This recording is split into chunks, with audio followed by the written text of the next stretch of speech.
नमस्कार, स्वागत है आपका प्राइम टीवी में और मैं हूं आपके साथ स्वप्निल यादव। वक्त हो चला है बड़ी खबरों का, तो रुक करते हैं खबर की ओर। उत्तर प्रदेश में लोकसभा चुनाव के पहले चरण में 8 लोकसभा सीट पर होने वाले चुनाव के लिए आज से नामांकन प्रक्रिया शुरू हो गई है। प्रथम चरण में 19 अप्रैल को सहारनपुर, कैराना, मुजफ्फरनगर, रामपुर, बिजनौर में नामांकन होगा और इसके साथ ही नगीना, मुरादाबाद, रामपुर और पीलीभीत में आज नामांकन होगा। आपको बता दें कि 8 लोकसभा सीटों में 7 सामान्य सीट और 1 सीट SC/ST की आरक्षित है। पहले चरण के नामांकन करने की आखिरी तारीख 27 मार्च तय की गई है। वहीं मुख्य निर्वाचन अधिकारी के मुताबिक नामांकन पत्रों की जांच 28 मार्च को होगी। आपको बता दें कि नामांकन पत्रों की वापसी के लिए 30 मार्च की तारीख तय की गई है। तो ऐसे में लोकसभा चुनाव का रण एकदम तैयार है और अब युद्ध होने की कगार पर है। तो ऐसा लग रहा है कि जैसे कोई महापर्व है, क्योंकि लोकसभा सीटों को लेकर जो कयास लगाए जा रहे थे, आज नामांकन की प्रक्रिया शुरू होने की तारीख है। इसी खबर पर ज्यादा जानकारी के लिए हमारे साथ अभिनव हमसे जुड़ चुके हैं। अभिनव, आज नामांकन प्रक्रिया शुरू होगी, क्या कुछ खास देखने को मिलेगा नामांकन प्रक्रिया में? जी स्वप्निल, देखिए लोकसभा चुनाव के लिए जो है वो आज से नामांकन शुरू हो जाएगा। 19 अप्रैल जो पहला चरण का मतदान है उसके लिए आज से नामांकन शुरू हो रहा है। कुल 8 सीटों के लिए 19 अप्रैल को यूपी में मतदान होना है, जिसमें बिजनौर की सीट की बात करें, इसके अलावा कैराना, सहारनपुर, मुजफ्फरनगर, रामपुर, नगीना, मुरादाबाद और साथ ही साथ पीलीभीत की जो सीट है वो शामिल है। इन 8 सीटों में से कुल जो 7 सीटें हैं वो सामान्य है, बल्कि जो 1 सीट है वो SC के लिए आरक्षित है। तो इन 8 सीटों पे आज जो है वो नामांकन शुरू हो रहा है। सभी पार्टियों जो है वो अपनी तैयारियों में जुट गई हैं और 28 तारीख जो है उस दिन नामांकन पत्रों की जांच होगी और 30 मार्च को जो है वो नामांकन जो नाम है वो वापस लिए जा सकते हैं। तो लगातार देखिए लोकसभा चुनाव की तारीख का ऐलान हो गया है, जिसके तहत जो आज अधिसूचना है वो आज से जारी हो रही है इन 8 सीटों के लिए। और कई जगहों पे अभी जो है वो प्रत्याशी नहीं तय कर पाई है। अगर हम पीलीभीत सीट की बात करें तो भारतीय जनता पार्टी और समाजवादी पार्टी जो है वो काफी ज्यादा कह सकते हैं उलझ गई है, क्योंकि पीलीभीत से वर्तमान में जो है वो सांसद हैं वरुण गांधी। अब उनका टिकट पार्टी रिपीट नहीं करना चाह रही है, उनका टिकट कटेगा, ये बहरहाल देखने वाली बात है। जी, अगर बात की जाए ये 8 सीटों की, तो इन पर कौन कौन से प्रत्याशी होंगे, वो खास नाम कौन सा होगा जो आज की प्रक्रिया शुरू हो रही है नामांकन के लिए? जी बिल्कुल, देखिए कई सीटें हैं जो क्योंकि ये पश्चिम यूपी से शुरू हो रहा है ये चुनाव 19 अप्रैल वाला।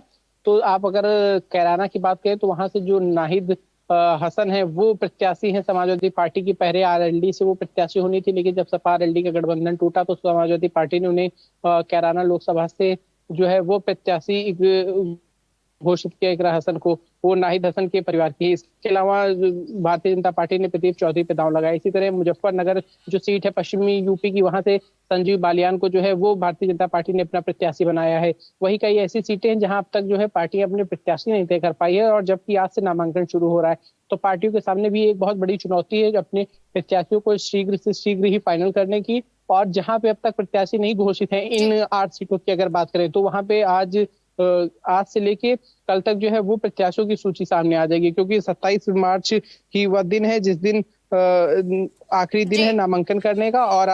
और आज से जो है नामांकन शुरू हो गया और बीच में होली का पर्व भी है तो छुट्टियां भी रहेंगी। सुबह 11 बजे से लेके ये नामांकन शुरू होगा, दोपहर 3 बजे तक जो है प्रत्याशी अपना नामांकन कर सकेंगे। और जो इलेक्शन कमीशन ने गाइडलाइन जारी की है नामांकन के लिए, उसका उनको पालन करना अनिवार्य रहेगा। जी, अभिनव, अगर बात की जाए 8 लोकसभा सीटों पर चुनाव की क्या तैयारियां हैं, क्योंकि आज से नामांकन प्रक्रिया शुरू हो गई है?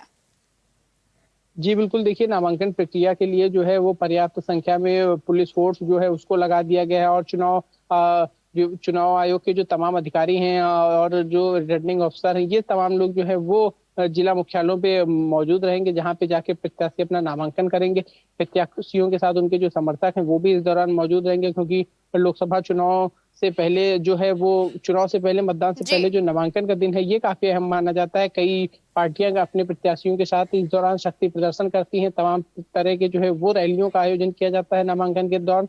और उसी के क्रम में आज जो है वो पहले चरण के 102 सीटों के लिए देश भर की अगर बात करें तो नामांकन होगा। पहले चरण में ही सबसे ज्यादा सीटों पे चुनाव है, तो इस ऐसे में ये बहुत खास माना जा रहा है। जिस पार्टी गठबंधन ने इन जी पहले चरण अभिनव, में जो है वो अपनी बढ़त बना ली, तो वही आगे भी कंटिन्यू रख जी सकती है। ज्यादा जानकारी हमारे दर्शकों तक पहुंचाने के लिए अभिनव बहुत बहुत धन्यवाद।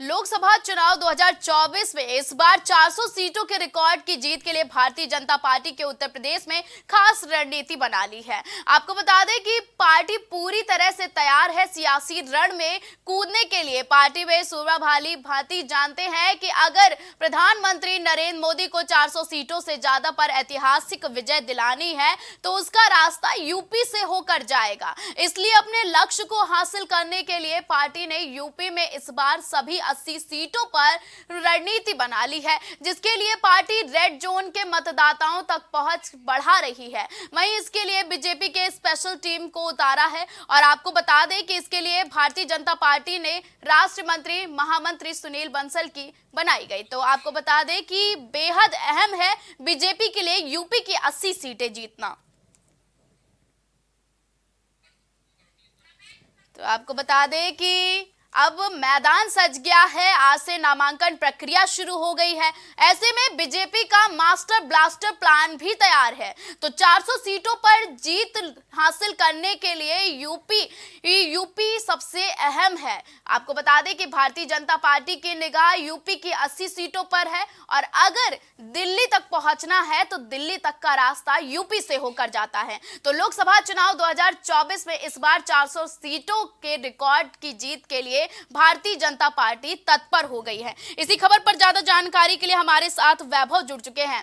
वैभव, मैदान सज गया है तो 24 में बीजेपी का प्लान क्या होगा और आज से नामांकन प्रक्रिया भी शुरू हो गई है। देखिए स्वप्निल, बीजेपी जैसा कहा जाता है कि लोकसभा चुनाव के लिए जीतना है तो ये रास्ता यूपी से जाता है, क्योंकि यूपी में लोकसभा की 80 सीटें हैं। जी तो इस 80 सीटों को जीतने के लिए यूपी में बीजेपी ने यहाँ पे 4 जोन बनाए हैं, जो कि रेड जोन है, ब्लू जोन है, ऑरेंज जोन है और ग्रीन जोन है।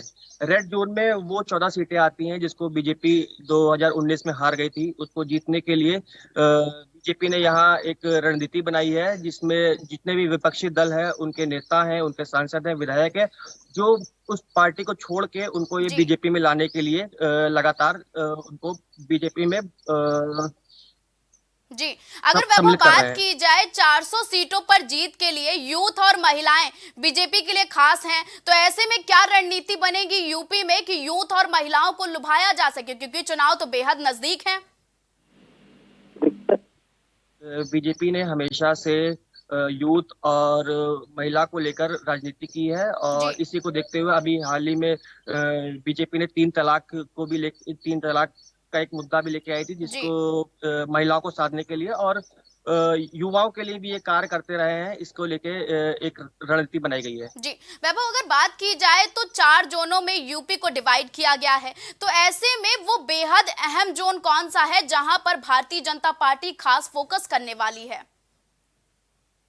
भारतीय जनता पार्टी ऐसी जो रेड जोन है, उस जो कि 14 सीटें हैं, उसको खास फोकस कर रही है। वो रेड जोन में आजमगढ़, मैनपुरी, रामपुर, गाजीपुर, जी घोसी, सहारनपुर, नगीना, लालगंज और अंबेडकर नगर, और ऐसी तमाम सीटें हैं जिसमें बीजेपी खासा ध्यान देगी। जी तो 24 का चुनाव नजदीक है, आज से नामांकन प्रक्रिया शुरू हो गई है, तो ऐसे में स्पेशल टीम को भारतीय जनता पार्टी ने यूपी के लिए रवाना कर दिया है। तो क्या खास प्लान होगा उस स्पेशल टीम का यूपी के लिए। तो स्पेशल टीम का यूपी में एक यही प्लान होगा कि कितने ज्यादा से ज्यादा वो वोट बैंक बीजेपी को हासिल करा सके और कितना ज्यादा से ज्यादा सीटें बीजेपी को मिल सके, क्योंकि अभी हाल ही में नरेंद्र मोदी का एक बयान, नरेंद्र मोदी जी ने कहा था कि जी अब की बार 400 पार, इसको पूरा करने के लिए जो स्पेशल टीम है वो लगातार काम करेगी। तो 2019 में वैभव जो सीटें भारतीय जनता पार्टी हार गई थी, उन सीटों के लिए क्या प्लान बना लिया है।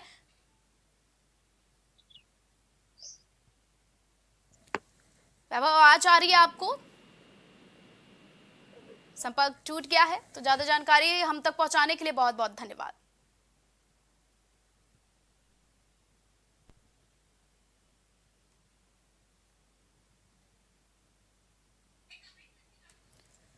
तो 2024 का मैदान अब सज गया है और ऐसे में भारतीय जनता पार्टी कोई भी कसर नहीं छोड़ना चाहती है। अपनी 2019 की जो सीटें भारतीय जनता पार्टी हारी थी, अब उन पर कार्य कर रही है और उन पर प्लान बना रही है। यूपी के बदायूं में 2 बच्चों का मर्डर कर दिया गया है। आरोपी में मासूम को कुल्हाड़ी से काट डाला है। गुस्साए लोगों ने पुलिस स्टेशन पर हंगामा किया है। गाड़ियों में तोड़फोड़ और आगजनी भी की गई है। आपको बता दें कि इलाके में तनाव है और पुलिस बल तैनात है। डबल मर्डर का आरोप जावेद एनकाउंटर में ढेर हो गया है। वहीं बरेली आईजी राकेश कुमार ने कहा है कि आज शाम एक दुर्भाग्यपूर्ण घटना घटी। पुलिस मौके पर पहुंची तो आरोपियों ने भागने की कोशिश की। आरोपी ने पुलिस पर फायरिंग की और जवाबी कार्रवाई में आरोपी की मौके पर ही मौत हो गई। आरोपी की उम्र 25 से 30 वर्ष के बीच में बताई जा रही है। वहीं कार्रवाई भी लगातार जारी है। तो बरेली में सनसनी फैल गई है क्योंकि लगातार आरोपी जावेद का एनकाउंटर हुआ है। 2 बच्चों की निर्मम हत्या के बाद फरार आरोपी को पुलिस ने हिरासत में ले लिया। वहीं हिरासत से भागने के दौरान पुलिस और आरोपियों के बीच में मुठभेड़ हुई, जिसमें आरोपी की मौके पर ही मौत हो गई। तो बदायूं में 2 डबल मर्डर केस को लेकर सनसनी फैली हुई है। इलाके में हड़कंप का माहौल है। मासूम बच्चों के मर्डर के बाद से बदायूं में दहशत का माहौल देखने को मिल रहा है। यूपी के बदायूं में 2 बच्चों का मर्डर कर दिया गया है। वहीं आरोपी ने मासूमों को कुल्हाड़ी से काट डाला है। गुस्साए लोगों ने पुलिस स्टेशन पर हंगामा किया। गाड़ियों में तोड़फोड़ और आगजनी भी की गई। इलाके में तनाव के माहौल को देखते हुए पुलिस बल भारी मात्रा में तैनात कर दिया गया है। वहीं डबल मर्डर का आरोपी जावेद एनकाउंटर में ढेर हो गया है। बरेली आईजी राकेश कुमार ने कहा है कि आज शाम एक दुर्भाग्यपूर्ण घटना घटी है।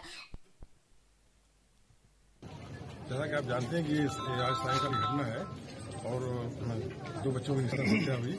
इसमें खून से लथपथ अभी वहां से निकल गया और हमारी जो पुलिस टीम को पता चला, उसने पीछा किया तो इसको शेखोपुरी जंगल की तरफ ज्यादा दिखाई दिया।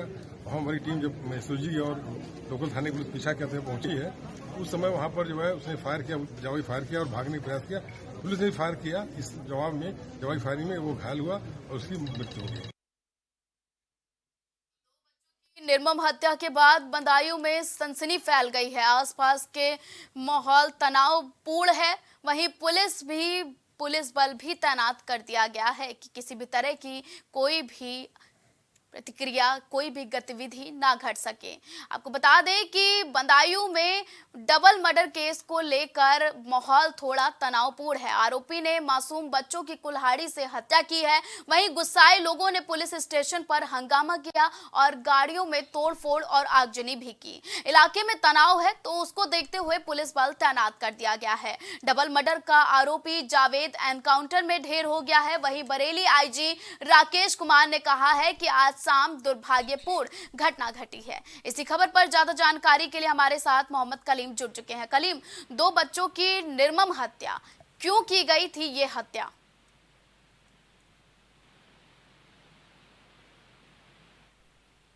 संपर्क नहीं हो पा रहा है। तो बदायूं में 2 बच्चों की निर्मम हत्या के बाद से पूरे इलाके में सनसनी फैल गई है। आपको बता दें कि बरेली आईजी राकेश कुमार ने कहा है कि आज शाम एक दुर्भाग्यपूर्ण घटना घटी है।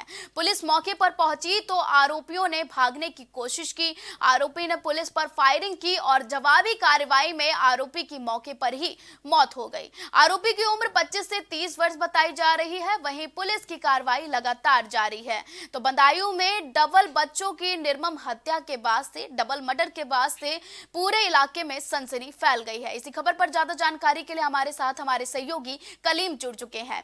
कलीम, डबल मर्डर केस आखिर क्यों हुआ? बच्चों की निर्मम हत्या का ये आपराधिक देखिए, जिस तरीके से अगर बात की जाए बदायूं में ये जो घटना हुई है, क्योंकि जिस तरीके से मृतक जो बच्चे हैं उसके पिता और जो आरोपी पक्ष है, इन दोनों की आपसी रंजिश को लेकर के विवाद चलता था। और इसी विवाद के दौरान अगर बात की जाए जो उसकी पत्नी थी मृतक बच्चों की जो मां की, तो वो नीचे ब्यूटी पार्लर का जिस तरीके से दुकान थी और ये लोग सामने नाई की दुकान चलाते थे, और एकाएक जब ये लोग मौका पाए हैं तो उसके घर में दाखिल हो गए, और क्योंकि सभी लोग इनको जानते पहचानते थे। लेकिन अगर बात की जाए, ये लोग मौका पा करके जब ऊपरी मंजिल पर पहुंचे हैं तो ऊपर तीन बच्चे उसके मौके पे मौजूद थे, और तीनों बच्चों पर ही उसने जो अस्तुरे से अगर बात की जाए धारदार उसमें ब्लेड लगी होती है, उससे तीनों बच्चों पर हमला किया। लेकिन अगर इस हमले में अगर बात की जाए 2 लोगों की तो मौत हो गई, लेकिन एक बच्चा अभी जिंदगी और मौत के बीच अस्पताल में जूझ रहा है। इस घटना के बाद से अगर बात की जाए, जिस तरीके से जो स्थानीय लोग थे, स्थानीय लोगों ने और परिजनों ने आक्रोश दिखाते हुए जो उसकी दुकान थी, उसकी दुकान को आग के हवाले कर दिया, तोड़फोड़ की, और इस दौरान पुलिस को भी सूचना दी गई। जब पुलिस पहुंची तो इन लोगों ने जो हाईवे था उस हाईवे को भी पूरी तरीके से जाम कर लिया था। जाम करने के बाद जो आरोपी थे, आरोपी के खिलाफ जो कार्रवाई की बात की जाए उसकी मांग लगातार कर रहे थे। और इसी बीच अगर बात की जाए जो वहाँ के जो पुलिस कर्मी है वो ड्यूटी पर लगे हुए थे, उन्होंने एकाएक जब घेराबंदी की उसकी मुखबिर के द्वारा सूचना मिली तो उस सूचना के आधार पर घेराबंदी की गई। घेराबंदी में जब पुलिस का ये साफ तौर से बयान है कि जब आरोपी पक्ष को रोकने घेराबंदी की गई थी तो उस दौरान इसने पुलिस पर फायर झोंका था, और उसी फायर झोंकने के दौरान इसके ऊपर भी फायरिंग की गई जवाबी, और उसमें इसको गोली लगी थी। और इसको जावेद को जब हॉस्पिटल ले जाया गया तो उस दौरान हॉस्पिटल में उसको डॉक्टरों ने मृत घोषित कर दिया। और मृत घोषित करने के बाद से फिलहाल पुलिस इस पूरे मामले में जांच पड़ताल करने में जुटी हुई है। जी, अगर कलीम बात की जाए तो इलाके में क्या माहौल देखने को मिल रहा है? वहीं ये घटना क्या पुरानी रंजिश की कोई घटना है क्या?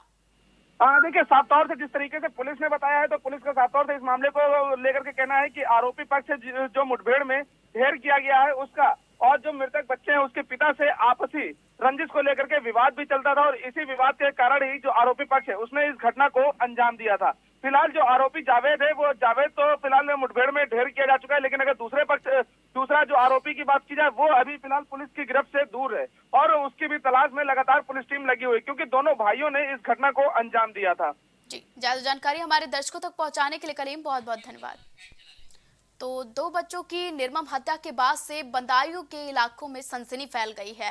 बच्चों की हत्या के बाद से पूरे इलाके में आक्रोश है, लोगों में तनाव है, और इसी तनाव को देखते हुए पुलिस बल तैनात कर दिया गया है कि किसी भी तरह की कोई भी गतिविधि ना हो। वहीं बरेली आईजी राकेश कुमार ने कहा है कि आज शाम एक दुर्भाग्यपूर्ण घटना घटी है। पुलिस मौके पर पहुंची तो 2 आरोपी भागने की कोशिश करने लगे, जिसमें जवाबी फायरिंग के दौरान पर ये घटना हुई और आरोपी की मौके पर ही मौत हो गई।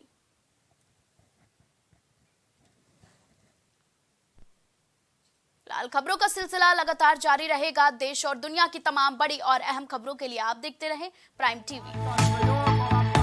कुछ भाव पुष्प। आप देख रहे हैं प्राइम टीवी, सच साहस सरोकार। प्रधानमंत्री श्री नरेंद्र मोदी का संकल्प है कि देश का हर नागरिक पोषित, सशक्त और समर्थ बने। जब पूरा विश्व इस सदी की सबसे बड़ी महामारी कोविड-19 से जूझ रहा था, उस दौरान प्रधानमंत्री श्री नरेंद्र मोदी जी के नेतृत्व में भारत सरकार ने प्रधानमंत्री गरीब कल्याण अन्न योजना का संचालन कर देश के गरीबों की खाद्य सुरक्षा सुनिश्चित की। इसी संवेदनशीलता को जारी रखते हुए आज 80 करोड़ से भी ज्यादा लोगों को मुफ्त अनाज दिया जा रहा है। सभी को अनाज, पोषित समाज।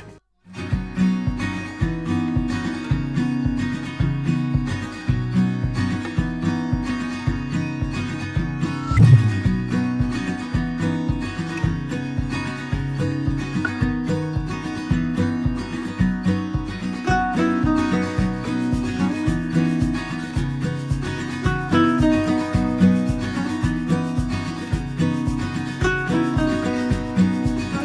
मैंने हाँ, मतलब मैं गंगा राम के हॉस्पिटल के डॉक्टर से तकरीबन 2 साल तक ये ट्रीटमेंट करा था, कि उनको समझ ही नहीं आया ये प्रॉब्लम क्या है। दैट इज अब बेटर है। जी, बिल्कुल।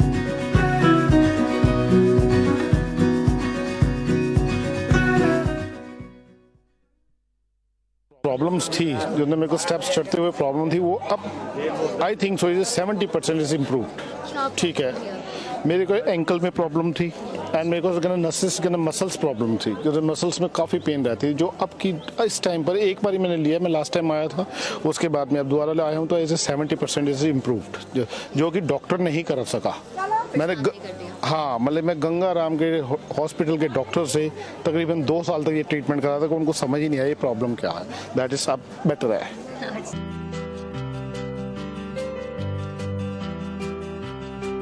अगर आप करना चाहते हैं अपने बिजनेस को प्रमोट, तो इसके लिए आपको चाहिए होगा एक सपोर्ट। बेहतर स्क्रिप्ट, शानदार ग्राफिक्स, बेहतर विजुअल, दिखाएंगे कमाल, जानकारी पहुंचेगी जन जन तक, आपका काम करेगा धमाल। इन सभी चीजों के लिए अब ना हो परेशान। Brand promotion, motion designing and video editing, 2D और 3D animation, television telecasting, social media works, script writing जैसे कामों के लिए आज ही कांटेक्ट करें 9267925186 पर। इसी के साथ ही आप हमें जीमेल भी कर सकते हैं vikasproduction.gfx@gmail.com पर।